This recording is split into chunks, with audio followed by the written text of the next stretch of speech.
Hello बच्चों। आज हम लोग चैप्टर 3 अंडरस्टैंडिंग क्वेड्रिलेटरल को आगे कंटिन्यू करेंगे।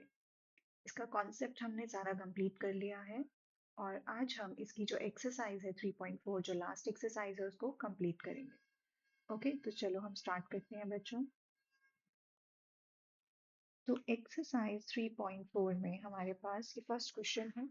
ओके, सो अगेन बच्चों, अगर आप लोगों ने जो इसकी क्वेड्रिलेटरल के कॉन्सेप्ट की वीडियो है, जो काइंड्स ऑफ क्वेड्रिलेटरल है, अगर वो नहीं देखी है तो प्लीज आप पहले उसको देखें, उसके बाद ही ये क्वेश्चंस करें। ओके, सो अब हम स्टार्ट करेंगे। फर्स्ट क्वेश्चन है हमारे पास, स्टेट वेदर ट्रू और false. Okay, so first part है हमारे पास, ऑल रेक्टेंगल्स आर स्क्वायर्स। तो क्या सारे रेक्टेंगल स्क्वायर होते हैं? तो ये जितने भी हमारे पास पार्ट्स हैं बच्चों, इसके आंसर्स आपको ऐसे देने हैं कि हम जो भी चीज़ चेक कर रहे हैं उसकी प्रॉपर्टीज उसमें होनी चाहिए। अगर मुझे चेक करना है कि क्या सारे रेक्टेंगल स्क्वायर हैं या नहीं। ओके, मुझे चेक करना है कि अगर सारे रेक्टेंगल स्क्वायर हैं या नहीं, तो स्क्वायर की सारी प्रॉपर्टीज, ये रेक्टेंगल है और ये जो है मेरे पास स्क्वायर है। तो क्या सारे रेक्टेंगल स्क्वायर होते हैं या नहीं? तो मुझे क्या चेक करना है कि क्या स्क्वायर की सारी प्रॉपर्टीज इस रेक्टेंगल में आती हैं या नहीं। ओके, तो बच्चों, स्क्वायर की सारी साइड्स इक्वल होती हैं, रेक्टेंगल की नहीं होती हैं। ओके, तो ये पहली प्रॉपर्टी ये मैच नहीं कर रही है। ओके, तो सारे रेक्टेंगल स्क्वायर्स नहीं हो सकते हैं, इसीलिए आंसर क्या आएगा? फॉल्स। अगर एक भी प्रॉपर्टी मैच नहीं करेगी तो आपको बाकी चेक करने की जरूरत नहीं है, आपको आपका आंसर मिल जाएगा। So all rectangles are squares, इसका मतलब अगर स्क्वायर की सारी साइड्स इक्वल होती हैं तो रेक्टेंगल की भी सारी साइड्स इक्वल होनी चाहिए, जो कि यहाँ पे पॉसिबल नहीं है, इसलिए आंसर है फॉल्स। ओके, अब हमारे पास बी पार्ट है, ऑल रोम्बसेस आर पैरेललोग्राम। क्या सारे रोम्बस पैरेललोग्राम होते हैं? तो रोम्बस की शेप क्या होती है बच्चों? ऐसे होती है। ओके, और पैरेललोग्राम भी कुछ ऐसा सा ही होता है।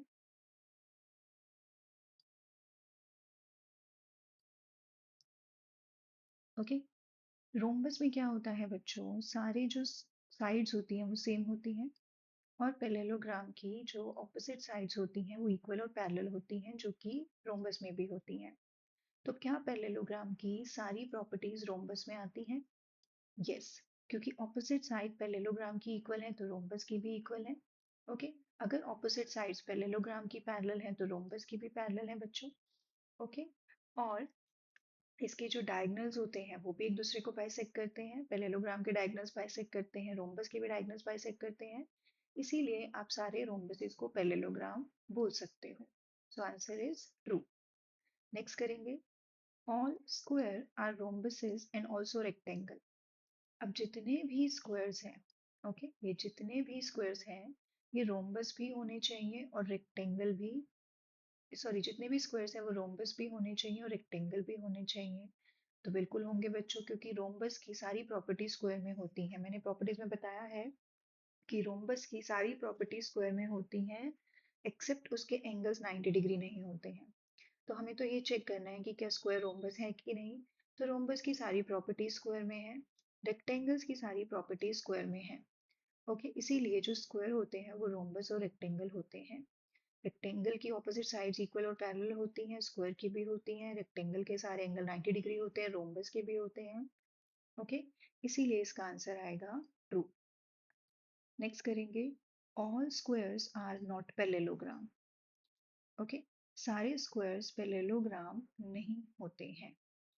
ओके, अब हम चेक करते हैं बच्चों, सारे स्क्वायर्स पैरेललोग्राम नहीं होते हैं। ओके, ये हमारे पास स्क्वायर है,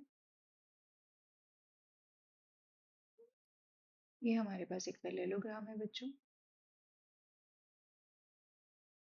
अगर आप चेक करोगे तो पैरेललोग्राम की सारी प्रॉपर्टीज स्क्वायर में आती हैं। पैरेललोग्राम की ऑपोजिट साइड्स इक्वल होती हैं, स्क्वायर की भी होती हैं, पैरेलल होती हैं, स्क्वायर की भी होती हैं। ओके, इसके डायगोनल्स एक दूसरे को बाइसेक्ट करते हैं, स्क्वायर के भी करते हैं, तो सारे स्क्वायर्स जो होंगे वो पैरेललोग्राम होंगे। तो बच्चों ये फॉल्स होगा क्योंकि ये नॉट बोल रहे हैं। Next, all kites are rhombuses. जितनी भी काइट्स होती हैं वो सारी क्या होती हैं बच्चों? रोम्बस होती हैं। अब काइट अगर सारी रोम्बस होंगी तो रोम्बस की सारी प्रॉपर्टीज जो है वो काइट में होनी चाहिए। तो अब हम चेक करते हैं कि क्या उसकी सारी प्रॉपर्टीज उसमें हैं।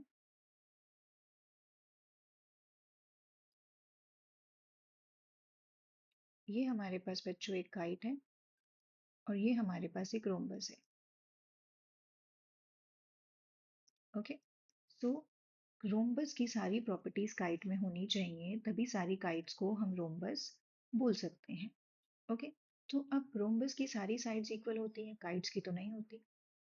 ओके, सो ये फर्स्ट प्रॉपर्टी यहाँ पे मैच नहीं करती है, क्योंकि काइट्स की जो होती हैं वो सिर्फ ऑपोजिट ये एडजेसेंट साइड्स जो होती हैं वो इक्वल होती हैं।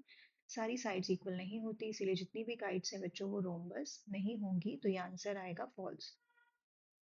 नेक्स्ट है हमारे पास ऑल रोम्बसेस आर काइट्स। अब हमें पूछा गया है कि जितने भी रोम्बस होते हैं वो काइट्स होते हैं, तो काइट्स की सारी प्रॉपर्टीज रोम्बस में होनी चाहिए, तभी हम कहेंगे कि सारे रोम्बस काइट्स हैं। तो वो तो होती हैं बच्चों, क्यों? क्योंकि एडजेसेंट साइड्स इक्वल हैं, इसका मतलब इसकी तो सारी साइड्स इक्वल होती हैं। ओके, और इसके ऑपोजिट एक ऑपोजिट एंगल काइट में इक्वल होता है, रोम्बस में भी होता है, तो इसीलिए आप सारी रोम्बसेस को काइट्स बोल सकते हो, ये ट्रू होगा। Okay, all parallelograms are trapezium. ये क्या लिया है बच्चों हमने, एक इसको पैरेललोग्राम ले लेते हैं हम। ओके, और क्योंकि हमें पता है कि एक रोम्बस भी पैरेललोग्राम होता है, और ये हमारे पास एक ट्रेपीजियम है। अब हमें चेक करना है कि सारे पैरेललोग्राम ट्रेपीजियम होते हैं, तो ट्रेपीजियम की सारी प्रॉपर्टीज पैरेललोग्राम में होनी चाहिए। तो ट्रेपीजियम में जो ऑपोजिट साइड होती है बच्चों वो पैरेलल होती है, जो कि पैरेललोग्राम में भी होती है। ओके, तो ये और इसकी एक ही प्रॉपर्टी होती है जो कि इसके अंदर आ रही है पैरेललोग्राम में, इसीलिए इसका आंसर क्या होगा बच्चों? True. All squares are trapezium. अब सारे स्क्वायर्स जो हैं वो ट्रेपीजियम होते हैं। ओके, तो ट्रेपीजियम की सारी प्रॉपर्टीज जो है वो स्क्वायर में होनी चाहिए, इसीलिए सारे स्क्वायर को हम ट्रेपीजियम बोल पाएंगे। तो ट्रेपीजियम की एक ही प्रॉपर्टी है कि उसकी ऑपोजिट साइड्स पैरेलल होती हैं, जो कि हमारे पास भी होती हैं बच्चों स्क्वायर में। ओके, तो अगर स्क्वायर की ऑपोजिट साइड्स पैरेलल हैं तो वो ट्रेपीजियम है। ओके, जो कि ट्रू है, इसीलिए इसका आंसर भी क्या आएगा? ट्रू। अब हम नेक्स्ट करेंगे, identify all the quadrilaterals that have four sides of equal length. Okay, so हमें क्वेड्रिलेटरल बताना है बच्चों जिसकी सारी साइड्स जो होती हैं वो इक्वल होती हैं। तो एक तो है बच्चों स्क्वायर, जिसमें हमें पता है उसकी सारी साइड्स इक्वल होती हैं। रोम्बस है, उसकी भी सारी साइड्स इक्वल होती हैं। और कोई भी ऐसा क्वेड्रिलेटरल नहीं है बच्चों जिसकी सारी साइड्स इक्वल होंगी। नेक्स्ट है four right angle. Four right angles जो होते हैं वो स्क्वायर में होते हैं। ओके, और रेक्टेंगल में होते हैं, तो ये इसका आंसर है बच्चों। Next, explain how a square is a quadrilateral. तो मैंने यहाँ पे इसका आंसर ऑलरेडी लिखा हुआ है बच्चों। हमें एक्सप्लेन करना है कि एक स्क्वायर क्वेड्रिलेटरल कैसे होता है। जैसे हमने फर्स्ट क्वेश्चन ट्रू और फॉल्स किया है बच्चों, सिंपली वैसे ही इसको करना है। अगर हमें ये बताना है कि एक स्क्वायर क्वेड्रिलेटरल कैसे है, तो क्वेड्रिलेटरल की सारी प्रॉपर्टीज स्क्वायर में होनी चाहिए। ओके, तो अब हम कैसे करेंगे? स्क्वायर एक क्वेड्रिलेटरल होता है, क्वेड्रिलेटरल का क्या मतलब होता है कि उसकी चार साइड्स होती हैं, स्क्वायर की भी चार साइड्स होती हैं, इसीलिए a square is a quadrilateral because it has four sides. Okay, next है हमारे पास पैरेललोग्राम। पैरेललो एक स्क्वायर कैसे पैरेललोग्राम होगा? अगर पैरेललोग्राम की सारी प्रॉपर्टी स्क्वायर में होंगी तो स्क्वायर जो है वो पैरेललोग्राम होगा। तो स्क्वायर जो है वो पैरेललोग्राम होता है बच्चों, क्योंकि पैरेललोग्राम की ऑपोजिट साइड्स इक्वल और पैरेलल होती हैं, जो कि स्क्वायर की भी होती हैं। पैरेललोग्राम के ऑपोजिट एंगल्स इक्वल होते हैं, जो कि स्क्वायर्स के भी होते हैं, इसीलिए हम एक स्क्वायर को पैरेललोग्राम बोल सकते हैं। अब अ स्क्वायर रोम्बस कैसे होगा? अगर रोम्बस की सारी प्रॉपर्टीज जो है वो स्क्वायर में होंगी। ओके, तो अब वो हम चेक करते हैं बच्चों। सो अ स्क्वायर को हम रोम्बस कब बोलेंगे? रोम्बस की सारी साइड्स इक्वल होती हैं, स्क्वायर की भी होती हैं, रोम्बस की ऑपोजिट साइड्स पैरेलल भी होती हैं, स्क्वायर की भी होती हैं, और डायगोनल्स जो होते हैं रोम्बस के 90 डिग्री पे बाइसेक्ट करते हैं बच्चों, जो कि स्क्वायर के भी करते हैं, इसीलिए हम स्क्वायर को रोम्बस बोल सकते हैं। अब रेक्टेंगल को हम स्क्वायर कैसे बोल सकते, मतलब स्क्वायर को हम रेक्टेंगल कैसे बोल सकते हैं, क्योंकि रेक्टेंगल की सारी प्रॉपर्टी स्क्वायर में होती हैं। Okay, so a square is a rectangle because its opposite sides are equal and has equal diagonals and all angles are 90 degree.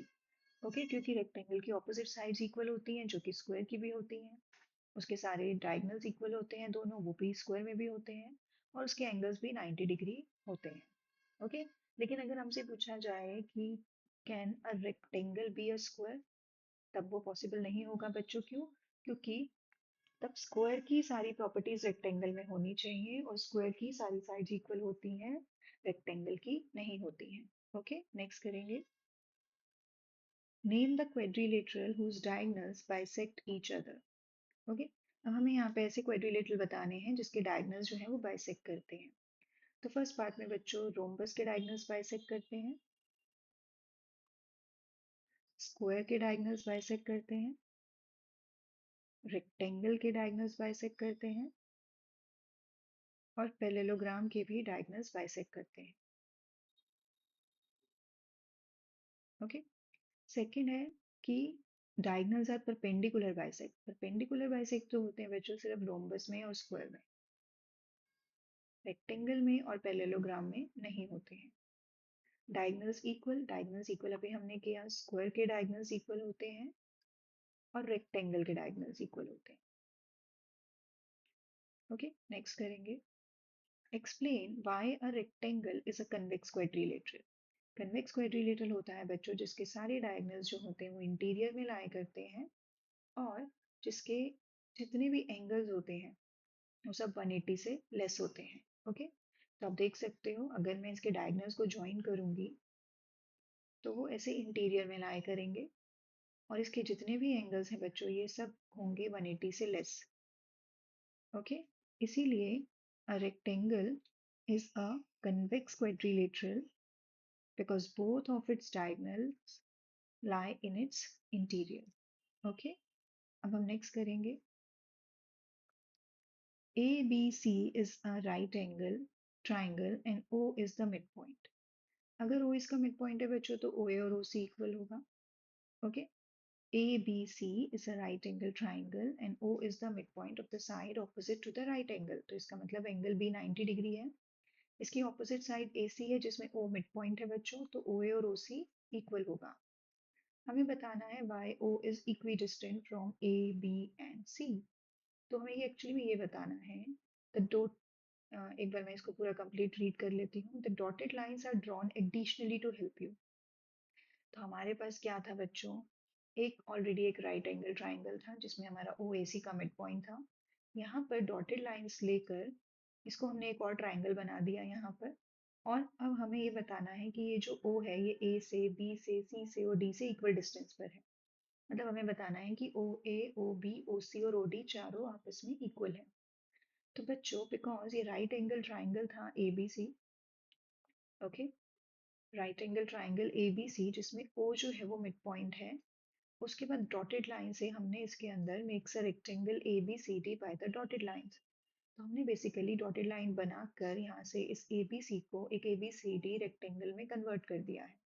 अब ये अगर रेक्टेंगल बन चुका है बच्चों तो हमें पता है कि इसके डायगोनल्स क्या होते हैं, एक दूसरे को बाइसेक्ट करते हैं और इक्वल होते हैं। ओके, तो अगर इसके डायगोनल्स एक दूसरे को बाइसेक्ट करते हैं और इक्वल होते हैं तो OA, OB, OC, OD ये चारों इक्वल होंगे और अगर ये चारों इक्वल होंगे तो O जो है वो इक्वल डिस्टेंस पे होगा from A, B, C। Okay, तो ये इसका आंसर है बच्चों। तो ये इसका लास्ट क्वेश्चन था बच्चों, इसके साथ ये एक्सरसाइज हमने कंप्लीट कर दी है। तो आज हम इतना ही करेंगे बच्चों, नेक्स्ट वीडियो में हम नए चैप्टर के साथ मिलेंगे। तो थैंक यू।